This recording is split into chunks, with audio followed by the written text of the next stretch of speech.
আসসালামু আলাইকুম, welcome back to my channel. আমরা অনেকেই রূপচর্চার জন্য প্রাকৃতিক উপাদান ব্যবহার করে থাকি।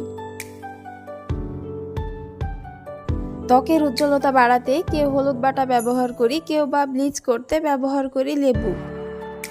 কিন্তু এমন অনেক উপাদান রয়েছে যা ব্যবহারে হতে পারে মারাত্মক ক্ষতি। এই যেমন লেবু, যা অ্যান্টিঅক্সিডেন্টে ভরপুর। লেবু অত্যন্ত অ্যাসিডিক হওয়ায় ত্বকের পিএইচ ভারসাম্যকে ব্যাহত করতে পারে, যার ফলে অ্যালার্জি ও লালচে দাগ হতে পারে। তাই ফেস প্যাকে কয়েক ফোঁটা লেবুর রস ব্যবহার করতে পারেন।